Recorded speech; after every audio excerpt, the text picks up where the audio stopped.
আপনার পরিচয়, আপনি কি পদে রয়েছেন? আমার নাম মামুন রেজা, উত্তর দিনাজপুর জেলা যুব কংগ্রেস সভাপতি।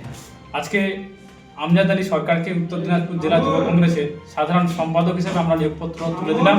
আমরা আশা রাখছি আগামী দিনে আমজাদ আলী সরকারের নেতৃত্বে উত্তর দিনাজপুর জেলা জুড়ে যুব কংগ্রেসের সংগঠন তথা কংগ্রেসের সংগঠন আরও শক্তিশালী হবে এবং রাহুল গান্ধীজির বার্তা, কংগ্রেসের বার্তা জেলা জুড়ে যুব সম্প্রদায় তথা সমস্ত জনসাধারণের কাছে পৌঁছে দেবে। জয় হিন্দ, বন্দে মাতরম। এবার তুমি কিছু বলো। আপনার নাম?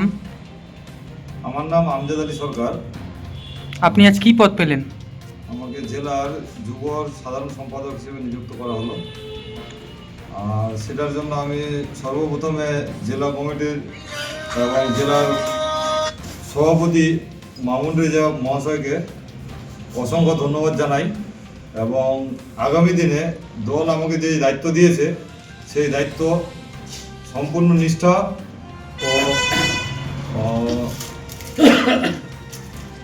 আগামী দিনে আমি দলকে সক্রিয়ভাবে নিষ্ঠার সহায় সমস্ত দায়িত্ব পালন করার চেষ্টা করব এবং দলের সংগঠনকে আরও মজবুত করার চেষ্টা করব এবং দলকে আগামী দিনে একটা ভালো একটা জায়গায় যেন নিয়ে যেতে পারি আমরা সকলে মিলে, এই আশা রাখছি। এই কামনা নিয়ে আমি আগামী দিনে পথ চলব।